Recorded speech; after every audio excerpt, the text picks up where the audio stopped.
Hey everybody, welcome to Harmon Garage. I'm Aaron, and this is my disastrous landfill of a shop that I can't even walk around in, and I really need to take some time off and get cleaned up and organized, but I've got so many parts for so many different projects, I don't have anywhere to put it all. So I just need to start working on stuff so that I can get parts on stuff and have room to clean up my shop. So, what are we gonna do today? The exact opposite. If you've been watching the channel for a while, you recognize this truck. It might have been a little bit more complete the last time you saw it, but this is Victim. Why is it called Victim? Go watch the last video on it, and it explains all of it, and it shows what a beautiful truck this used to be, which it still kind of is, and it definitely is going to be. But right now in current state, it's had a rough time, and it's kind of rough. So I mentioned that I need to get parts and pieces and whatnot put onto vehicles so that I can get cleaned up and have more room. So on this episode of Aaron's Not That Smart, we're gonna take this truck apart farther so that we have more pieces that we need to find somewhere to do something with. Dang, I may not be very smart, but hey, whatever. So anyways, this has been LS swapped by someone else in the past. Don't know who did it, don't know what they did, don't know how they did it. I do know that there's like household extension cords for wiring, and if you watch the other videos, this was all painted bright red. I mean, like the door jambs are painted bright red. Like the dash and the door panels were painted and clear coated bright red. It's hideous. It's still hideous, but we're gonna take care of all that. But anyways, first things first, I had the option whether or not I was gonna pull this motor out and clean up the engine compartment, and we're doing a lot of work to this truck. It's getting a completely new wiring harness. It's getting a complete new interior. We're fixing all the problems that it has. We're getting rid of all the red and taking it to match the black so that everything is basically, it's gonna be like a restored truck when it's done. And who wants to have a restored truck that you open up the hood and see this? So I took the option. I'm gonna pull this motor out. While we got it out, we're gonna do the old Harmon Garage freshen. We're gonna put an oil pump in it. We're gonna put a timing chain in it. We're gonna check it out and see if it needs anything else. It will get new front and rear seals, all new gaskets, so on and so forth. We'll probably even clean it up and make it look good. And then the whole engine compartment will get stripped, sanded, painted, everything, so it'll look just as good, maybe even better than the outside. So that's what we're gonna get started with. Because the truck sits so high, I can't get my cherry picker up over it, grab the motor, and get it up high enough to get it out over the core support. Rather than fighting or coming up with other ideas, I've got a lot of hands-on work I'm gonna have to do in this engine compartment anyways. So we're just gonna pop the front clip off and, you know, put it in the corner that's designated for this truck's parts, where there's not room to put anything. Anyways, let's get started. One nice thing I can say about this truck is you can almost get underneath here on a lawn chair. Not quite, but almost.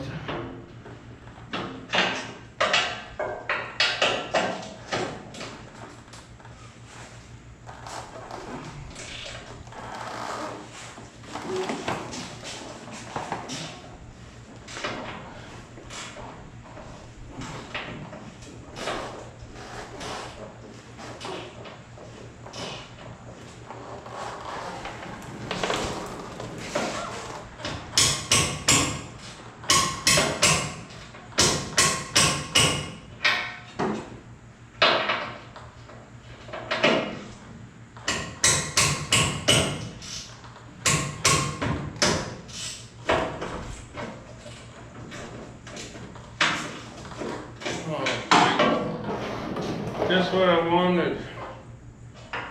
Go ahead and round all these off so we can't get the bumper off, because that makes life easy.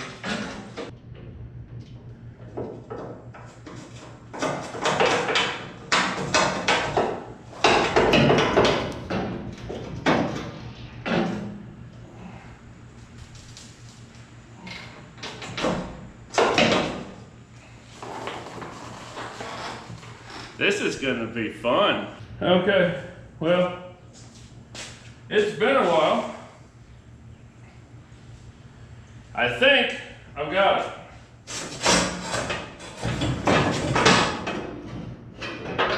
Yay! All right, bumper removed. Now I gotta find somewhere to put it.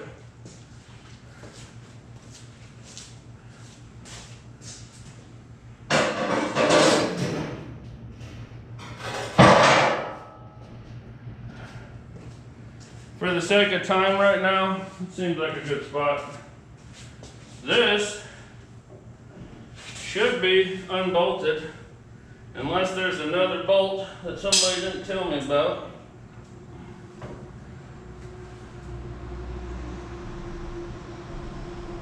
And I just don't know, but we'll figure that out later, no big deal. All right.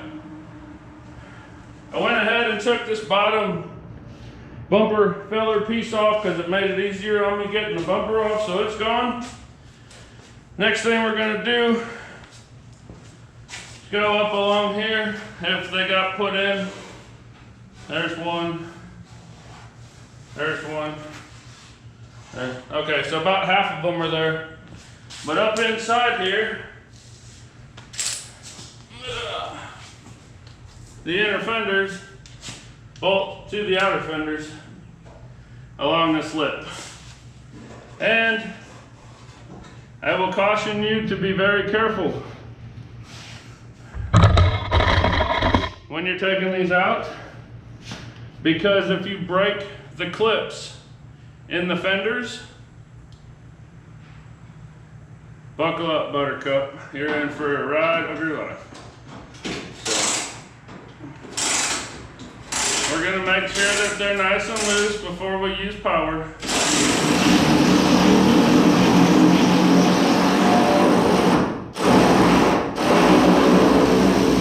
And even after we start using power, we're going to go nice and slow, just to make sure we don't like catch and over torque anything. And we'll just go around, get these. Oh, see, that's what I'm talking about. If I would have just hit that with power, we'd snap that clip in half. Still might.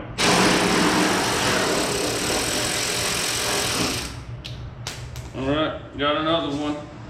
We're doing good so far. Don't try this in a rusty climate. You'll never get these off. Heck, there's a lot of them I don't get off in a non-rusty climate.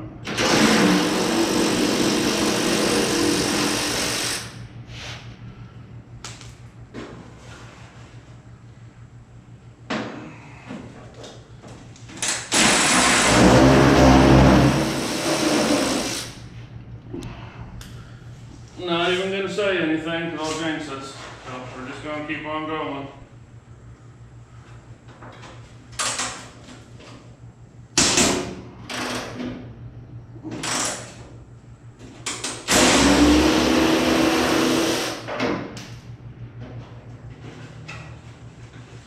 I don't know where that bolt went. Anybody see it? Yeah, me neither.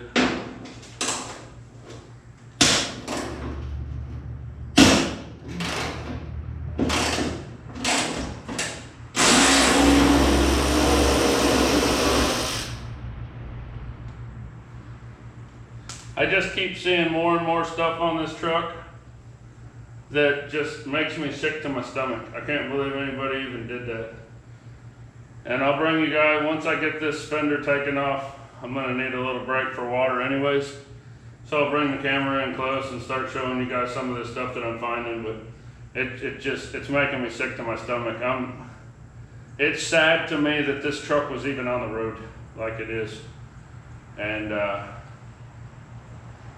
I'm not sure when it was done. I don't know if it was done before it got stolen or by the people that stole it. I'm sure a lot of it was by the people that stole it because it was just kind of haphazardly put together after it was painted. But there's some stuff on here that's just outright. Let's just say I'm really, really glad they brought me this truck to clean it up and fix it up, because it's too dangerous to be on the road right now.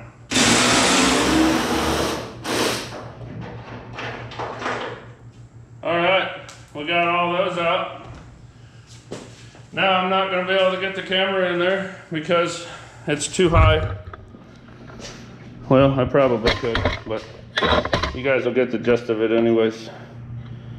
Inside here, from the fender to the core support, there's a bolt up here that they've already broken the clip off in the fender, so that's going to be a fun one to get in there and cut. And then there's 1, 2, 3. There's supposed to be four bolts inside where the fender meets the core support, and they put 3 of them back in. Guess it's better than nothing, huh?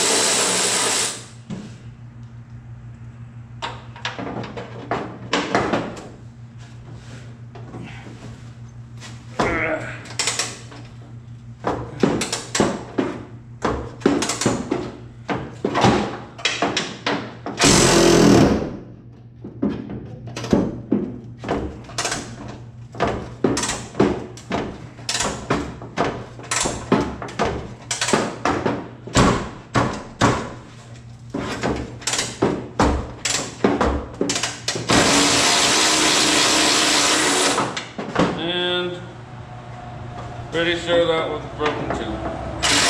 Yep, it is.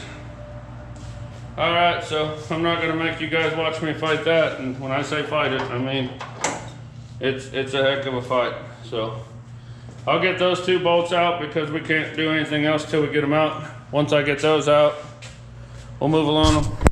Okay. Now I got those taken care of. Might have even tried a little bit, but got them taken care of. Holy cow.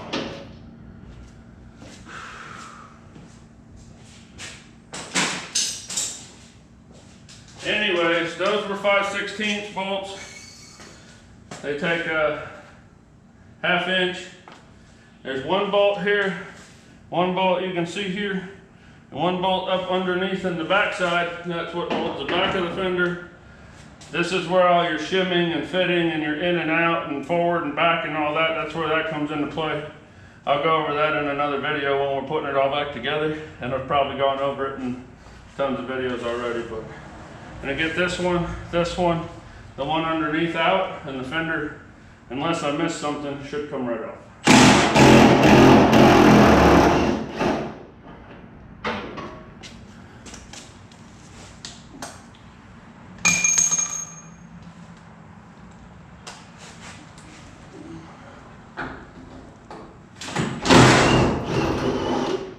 If you guys got a Milwaukee Impact, you probably feel my struggle.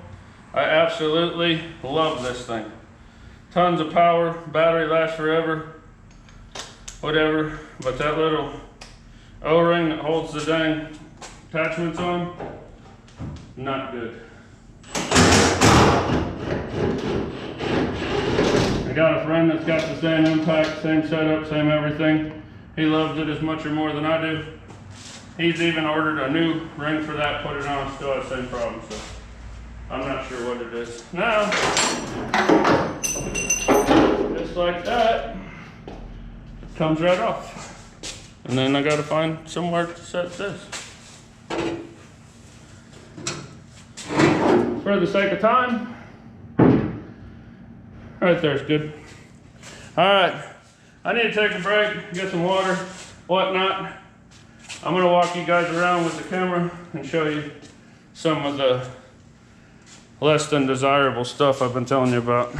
Okay, there's some stuff on here that I don't know why it got done. I don't know why anybody would do it, but I'm gonna have to fix it. So I can't let this leave my shop like it is. Even if I wanted to, my conscience won't let me, and whatever. But first things first, somebody took a torch and cut out the metal mount on the core support. So this core support rubber bushing body mount isn't even in anything. It's open on the end. It's not even in anything. Like, you can literally, if you pulled hard enough, this side too, the only thing this core support is sitting on is this metal cup on the top. It's all cut out. And you might go, oh, those rot out. Yes, you are correct. I have seen them rot out. These specifically are not rotted out. There's not a lick of rust anywhere on this thing. And I can see the marks where they were torched. Somebody cut those out. And basically what I'm getting at is that core support's not mounted. It's just sitting in the general vicinity where it needs to be. So I'm gonna have to cut those off, which is gonna cut into the spring hangers and all that. Another thing is, okay, that's not bad. That'll be okay. I'm gonna have to fix the front spring hangers anyways, because they are kind of beat up. I'll show you, somebody's already put some stuff in here and whatnot, but we'll take care of that. And we got some leaks and stuff, that's no big deal. Now, we'll come back here. And we have a 3/8, maybe 5/16 bolt holding our spring to our shackle with 2 nuts for spacers and the wrong size nut on the bolt. There's nothing holding this bolt in here other than weight, and that bolt is way too small for that spring. That needs to be at minimum a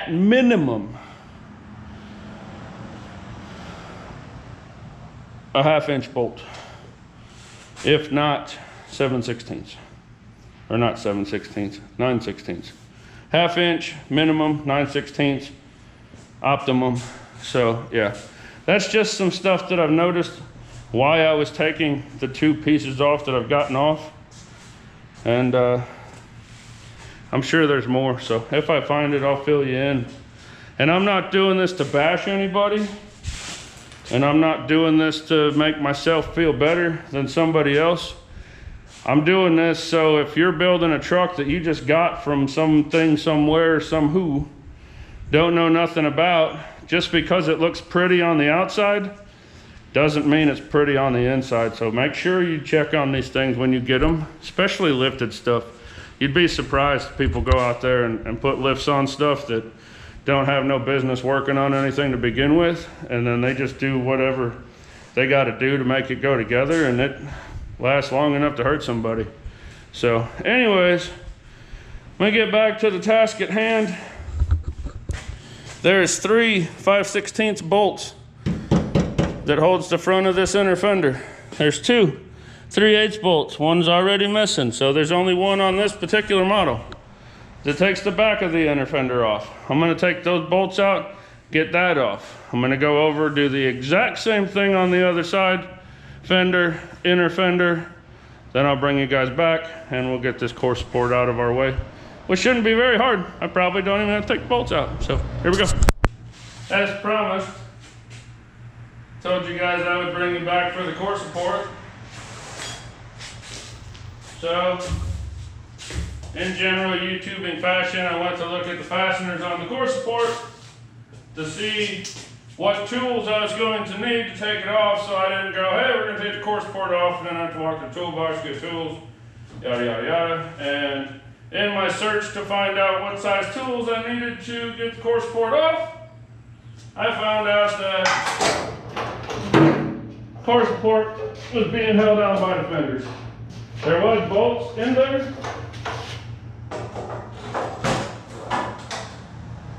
but let's just say they weren't doing much. So I'll bring you guys back in here and show you the stupid somebody did here with a torch. You can really see now that it was a torch and not just wear. But I honestly don't even know. It doesn't even matter. I'm not even going to show you. It's not worth it. It doesn't matter. They're bad. They need to be replaced. We're going to have to get new ones. And our goal for today is to try to get this motor out of here. So enough whining and crying about what other people did wrong. Let's get this motor out. All right. Having it stripped down as far as we do makes it really easy to get to stuff like header bolts and stuff like that. Generally, if you don't have other stuff in the way.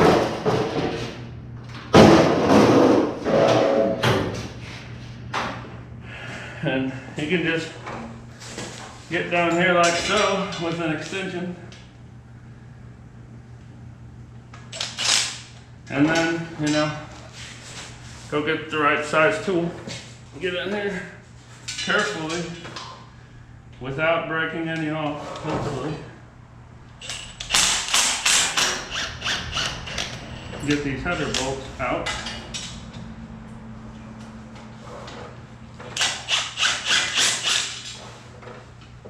For the time being, we will leave the headers in the truck. It comes to a point where I need them out of the way to get the motor out, we'll take them out, but otherwise they can sit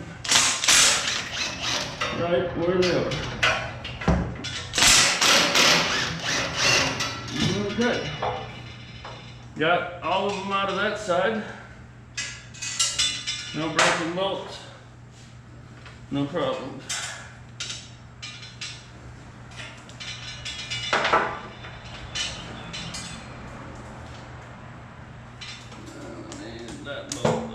So we can get the dipstick out of the way.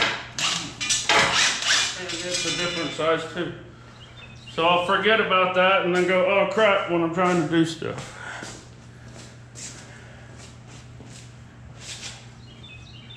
And this side,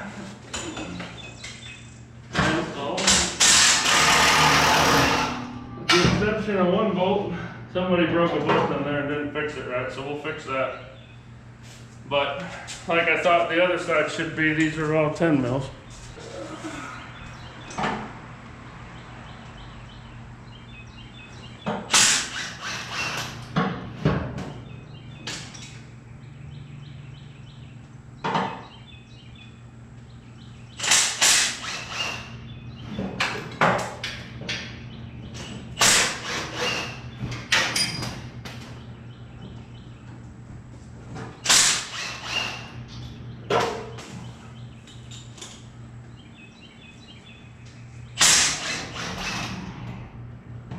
Okay.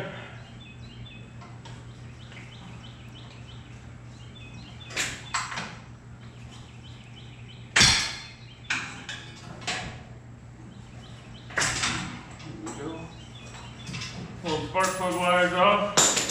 Headers can fall down. And it appears that one is out of our way. And once I pull spark plug wires off this side, this one should fall down. Looks like it has room to be out of our way too. So I'm gonna catch that up and get some of my mess cleaned up, bolts organized, whatever. We'll come back and we'll start pulling everything off the front of the motor. All right, not everybody's gonna have one of these. I get that. And there's a lot of different ways you can do this. We're working on taking this fan off. I have this tool. It has multiple pieces that can go on there for different sizes. This bar hooks into it. You put an air chisel on the end, breaks it loose, you got it. Well, I don't want to fire my air compressor and I don't want the noise. So I'm just gonna take a hammer, put a couple good whacks on it, and that should bust it loose. Once you get the initial tightness loosened, they come right off. Now, the fan spins this way. So I think it's righty loosey, lefty tighty. Now I'm gonna try that, and when that doesn't work, then I'll go the other way and we'll break it loose.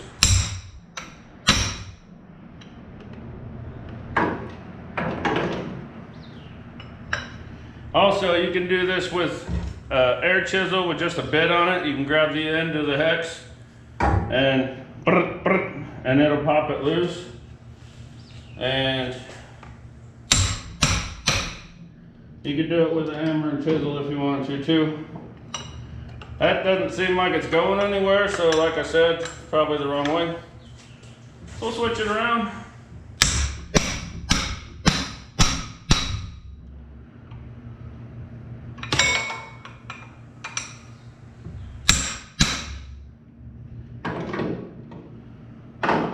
Alright, that's it. Tired of playing games, I'm getting the air chisel. It works. Sorry for the noise, guys. I'll edit it out the best I can.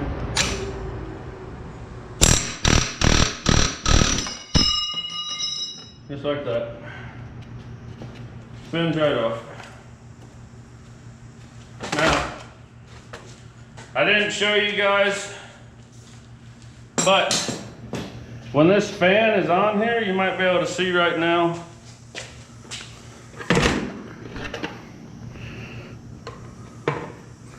Yeah, you can see. When this fan is on here, really close to this cross member, and it was actually hitting the bottom of the fan shroud, and it cut a hole in it because this motor sits a lot lower than the stock one did on these mounts. So I'm going to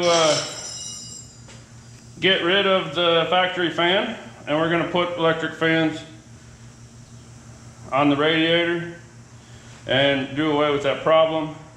And there's, I don't know if I mentioned it or not, but this was controlled by an MSD box, and it was carbureted LS. We are putting a stock LS intake back on it, and I'm controlling it with a Holley terminator. So on the Holley terminator, there's circuits for the fans and all that, and you don't have to do anything special. So electric fans, the way we're gonna go. All right, and then, once again, no, I've got the tool I need right here, I think. Yep, I'll get this belt out of the way.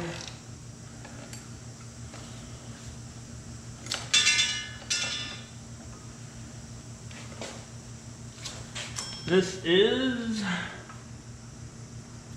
I don't know. I'll tell you guys what top mount AC bracket that is once I get it apart some more. I can't see it at the moment, but once I get it apart and cleaned up, maybe when we're putting it back together or something, I'll tell you what mount that is. It looks similar to the Dirty Dingo mount, but it is not, because that's not their logo. So looking around in here, looks like there's, basically it looks like this whole thing has to come apart to get it off. It doesn't come off in one piece. Possibly, oh yeah, it can. Okay. I think I can get in there and get it off in one piece. And that's what we're gonna try to do. Okay, I was taking this off.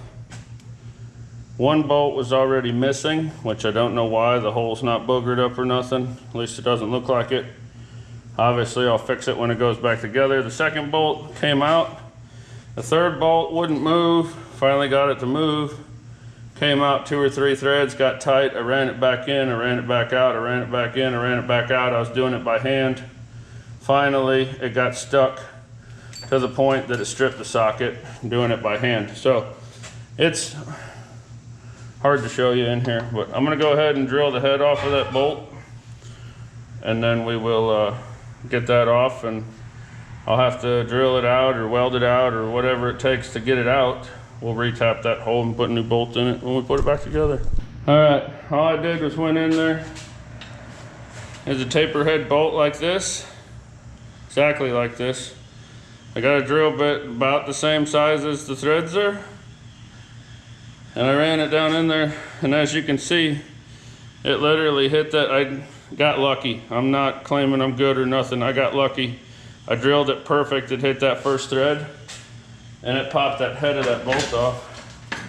And now we're all loose and ready to come out. So I'm gonna have to get the rest of that bolt out of there.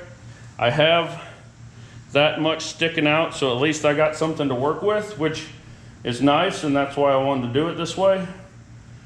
And we'll see. I'll either be able to get it out, or we'll end up drilling it and retapping that hole.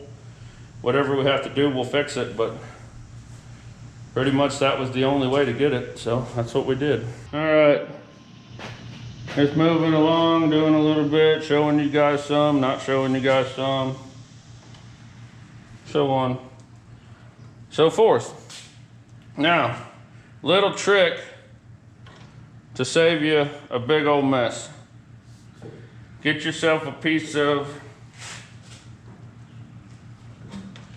fuel hose. All right, get yourself a piece of like 3/8 fuel hose. I think this is 5/16 too, but all right, we got it on there. All right, push it onto your pressure side fitting.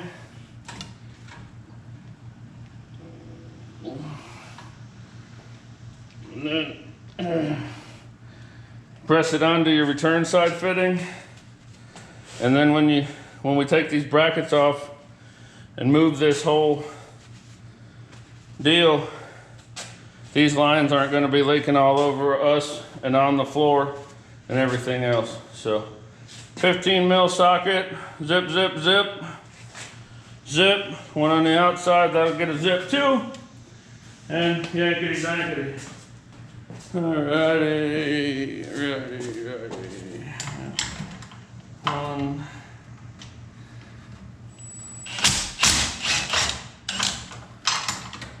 Bracket right there. That bolt will be down there. We'll get it later. We got one down here.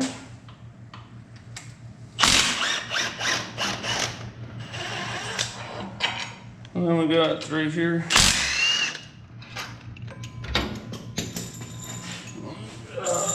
And I completely lost my little lock thing there that I was telling you all about earlier. So now it just falls off.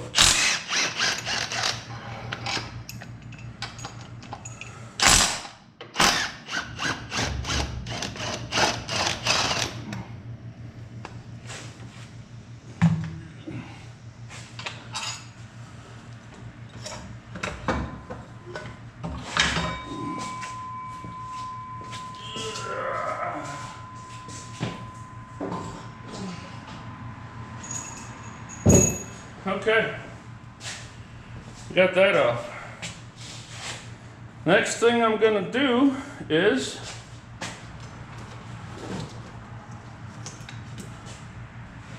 I need to like pull off coils and stuff, but I'm not concerned with that right now. We can do that after it's out. I have to unhook this line from the frame right there. I'll probably leave it on the frame and take it off here. I have to disconnect these 2 heater hoses over here. I still have to pull spark plug wires off over here so that that header can come loose like so. And the water pump can stay on till I get it out. So really, the harness and everything's already off of it pretty much. I'll take these heater hoses off, and then I gotta get underneath and put a strap under the transmission to hold it up because we're not taking it out. And then I have to do motor mount bolts, starter, bell housing bolts, and she's coming. So I can't really show you guys any of that underneath, so I'll just get it done. And we'll get the cherry picker out here, get her hooked, and See if we can't slam this thing on the ground today. All right, I've pretty much got everything unhooked and the motor's ready to come out. Like, I've got the lift plate on it. I literally just have to hook the cherry picker. I gotta extend the boom on the cherry picker, hook it into the lift mechanism and pull it out. Before I do that, I got a couple things I want to show you because it's changes that we're gonna have to make later on, and it'll make it make sense. So over here on this side, I don't know if you guys can see this or not, but there's the top bolt that's supposed to be holding the motor mount to the frame. I just reached in there with my hand, pulled it out. I can see the bottom one is loose. And over here, everything looks fine. Motor's up, mount's not touching nothing, whatever. Now you go over here, and it looks like everything's bolted down good and tight and everything's fine, but our oil pan is sitting on the frame cross member right there. That's not good. And this is a common thing that happens putting LS swaps in Chevy 4x4s. A lot of people take a grinder and grind that nub off of there because it's not necessary. And you'll also see that this is sitting way down compared to that side. So when I put this back together, obviously I'm gonna check the motor mounts and make sure they're good. That one looks better than that one, but that one's holding the motor up better than that one. So I'm gonna check them both, and I don't know. It might just be one of those things where we're doing all this work, we might as well just go ahead and replace them, and then we'll know they're new and they're good. But what I'm gonna do when I put the motor back in is put like a 1/4 inch plate, or maybe even like a 1/2 inch spacer in between the mount. What in the heck? We're gonna revisit this when we get the motor out, because I just seen something. I think I seen why the motor's sitting so low when it shouldn't be. And I'm not even gonna try to show you, or I'm not even gonna say anything. I'll just wait until we get it out and I'll show you. All right, gotta extend out our boom on the cherry picker here so we can reach. And then get in there and drag that puppy out.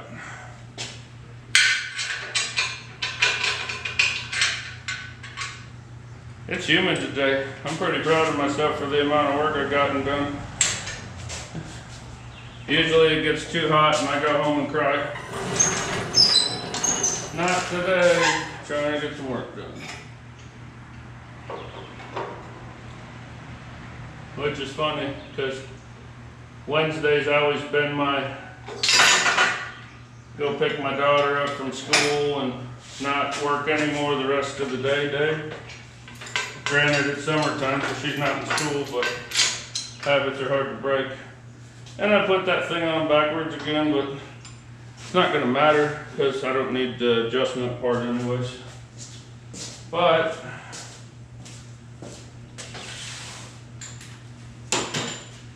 I just remembered that I never tightened these bolts down at all. And I don't want them tight because I want those tabs that they're going through to be able to pivot. But I want them in more than 2 or 3 threads also. So there we go. All right. Now we should be ready to do what we gotta do. Got her hooked up. Light is good. Let's get her out of here.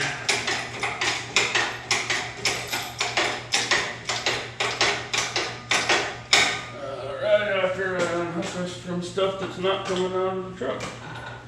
Okay.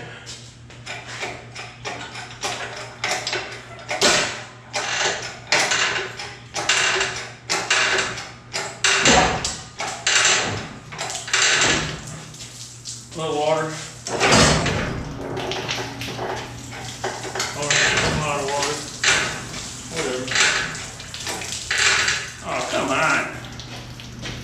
water's in there. I'm just gonna catch like a third of it in the bucket. At least a third of it will be getting caught. Maybe I can rotate this, tilt it back so it don't leak as bad.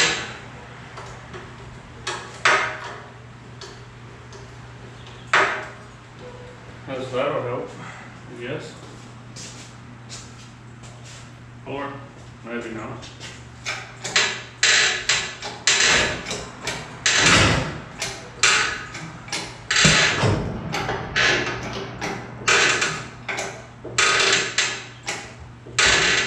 All right.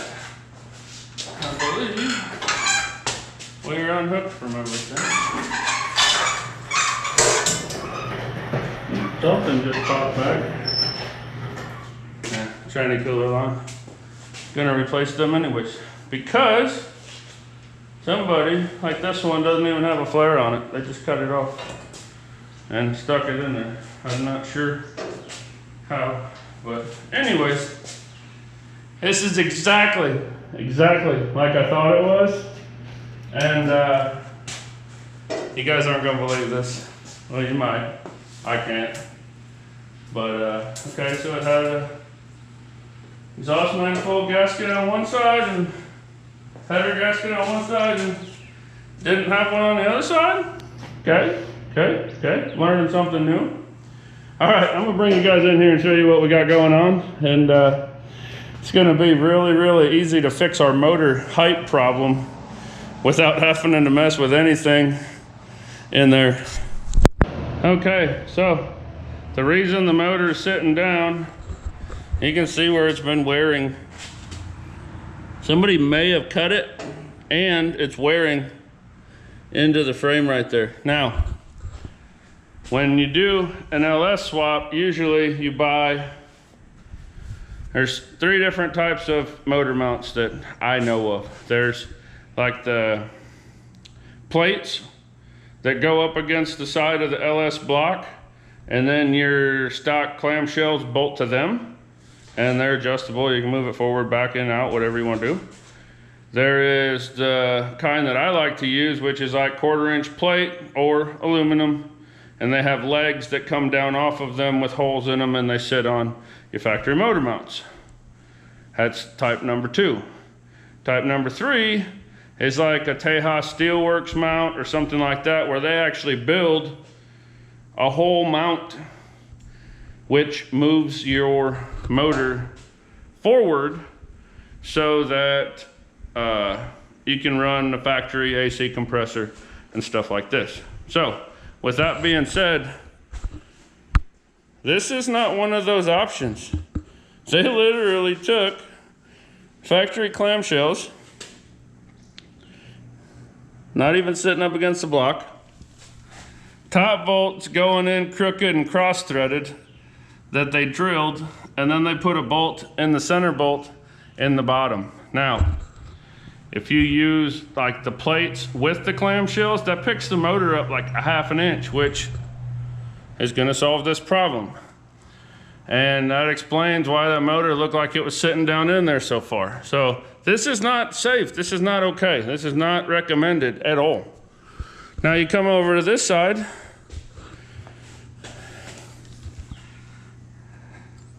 Broken off bolt and 1 bolt and our factory clamshell. This is not good. Not going back together like that, so it's not a big deal. We're not gonna keep talking about it. If that problem will be fixed, everything will be okay. Now, that being said, there's certain things that we wanna do to this motor while we got it out. We're taking it out to clean up the engine compartment and paint it, clean up the engine and paint it, whatever. Why we have it out, and people tell me all the time, you're wasting your time, you're wasting your time. No, I'm not. Been doing this for years. It does help.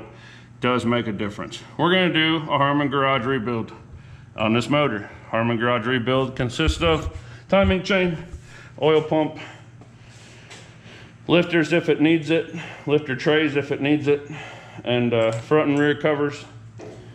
The cam retainer plate, because those start to leak and you'll lose oil pressure. and just a couple things like that. I noticed when I was taking this apart that our flex plate missing teeth. Just a couple right down there, but that'll still give you a headache when you're trying to start it, because every time it hits that spot, it's gonna either just spin the starter and not engage, or it's gonna ka-chunk, ka-chunk, ka-chunk, ka-chunk, and probably eat up starters. And not only that, but it's gonna keep eating this flex plate. So anyways, let me see who's calling. It might be my daughter. I'll be right back. Okay, sorry about that. What I was gonna tell you is, when you're doing stuff like this, there's certain things that you need to know. First thing you need to know is what kind of motor it is. I mean, obviously we know it's an LS motor. That's no surprise there. But is it a 4.8 or a 5.3 or 6.0? And that's easy to find out once you got them to this point, because right here it says 4.8. Where am I even at? Oh, there we go. 4.8/5.3. So we know it's one or the other. Most likely it's going to be a 5.3 because they usually are, but there's no guarantees. So that, first things first, we need to know. And I'm trying to grab something to wipe this off so I can see numbers. Because unless I'm wrong, there is a number right here, but I don't think that's the one. Yeah, that's not the one that I need. So I think it's gonna be back here on this pad. Sorry guys, I'm trying to hold flashlights and hold cameras and clean stuff, and yep, that'd be it right there. It don't look good at all, whatever.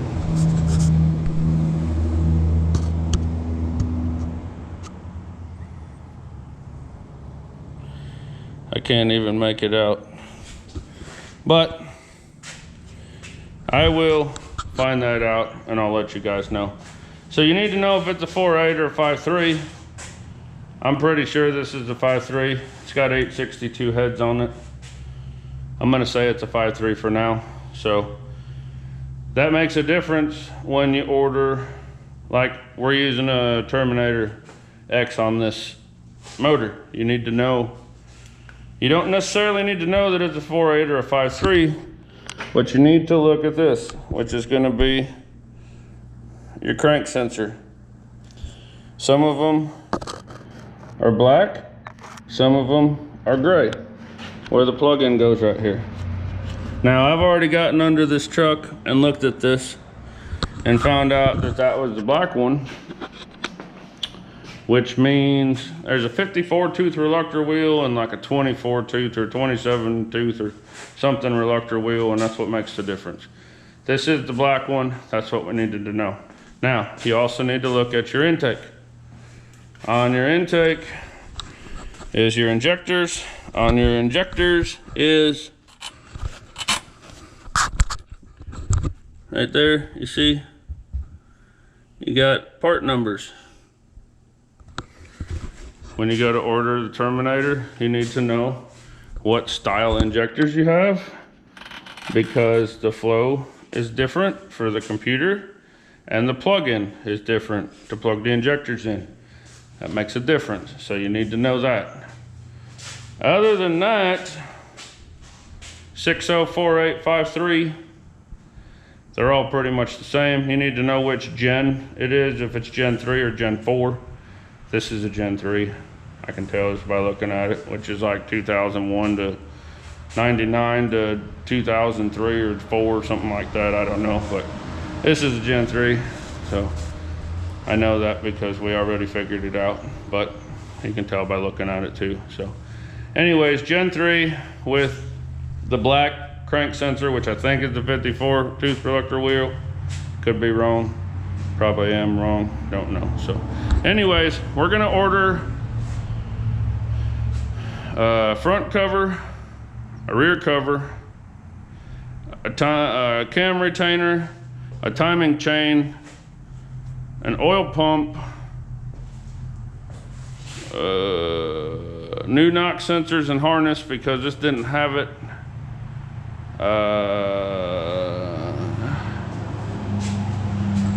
I think I already said rear cover, and a flex plate. And then there's a dumbbell deal that goes back in here. We'll get one of them. And we're gonna need an oil pressure sensor that works, or the stock one, because computer has to plug into it.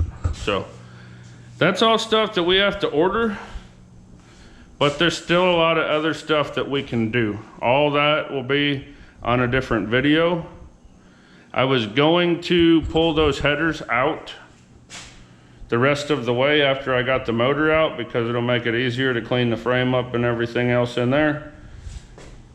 But when I got down in there, I found out that somebody, instead of bolting the pipe to the header flanges, they just stuck the pipe up to the header and welded it all. So rather than, it all fits now, it's got a full exhaust, it's in good shape, rather than cutting it loose and having to re-weld it, because there's no, I don't have the, even if I cut the exhaust off the headers and cleaned it all up, I don't have the collectors to bolt on there to weld to the exhaust the way it should be. So I think we're just gonna have to leave it. So yeah, anyways, I think we're gonna leave off on it for today, for right now, like it is. And we'll do more in this video tomorrow or something. We'll get all the rest of the wiring out of the engine compartment, get the firewall cleaned up and stuff, and that kind of stuff. We'll see how far we get. All right. Progress is progress, and I think I'm at a stopping point. I was gonna try to get some more done on this video, but I don't think I'm going to now.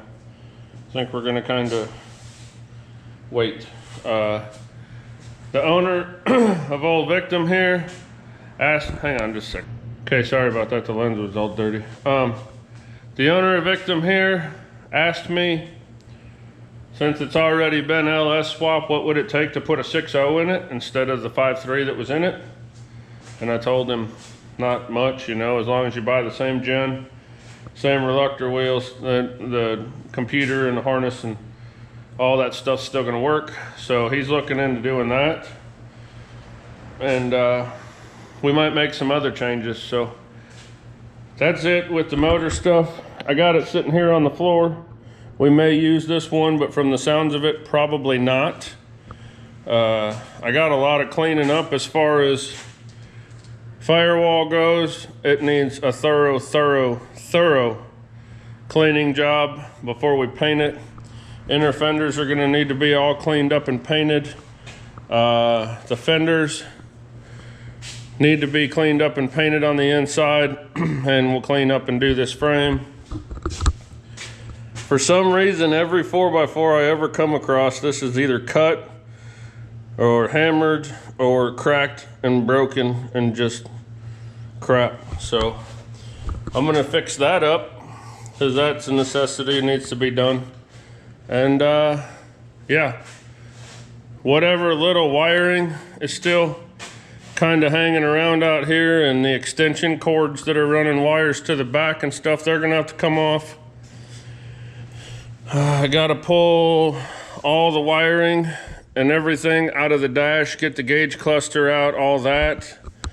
The seat's gotta come out, the mat's gotta come out.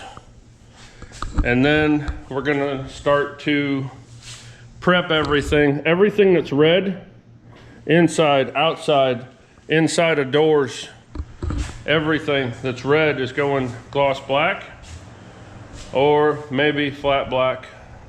with the gloss black exterior. I haven't decided yet. I'll talk to the owner, see what his opinion is, and when he asks me what I think will look good, I'm going to tell him that I think the like a satin black or a flat black interior with the gloss black exterior would look good, and we'll see if he agrees with me, and gonna do that. I just noticed this is all rusted out. You guys probably can't see it because it's dark with this lower kick panel down here. I'll fix that. But next thing we're gonna do is have everything stripped, start doing a lot of cleanup and prep work so that we can paint all that. We'll get everything painted the way it needs to be painted, and then we'll slowly start going back together. This truck's getting the full treatment. It's getting, I think it's Killmat brand, Dynamat, sound barrier and insulation, all on the floor, all on the back wall, all inside the doors, all up behind the dash, all that, so it's a nice quiet ride inside. It's getting everything cleaned up and painted. It's getting a new seat. It's getting a new dash pad. It's getting new carpet. It's getting new door panels. It's everything inside. It's gonna have a full brand new interior and all be right. It's getting a full wiring harness from headlight to tail light and everything in between. We're gonna go through the whole truck and fix all the stuff that's wrong with it. And yeah, a lot of stuff to do, a lot of things going on. And I'm gonna put it all up here for you guys to watch. So thank you guys again for your support. Thank you so much for watching. I don't have my little girl here to do the outro for me, so you're gonna have to put up with me. So thank you guys again. If it wasn't for you guys, I wouldn't be able to do this. Y'all have a good one. See you next time.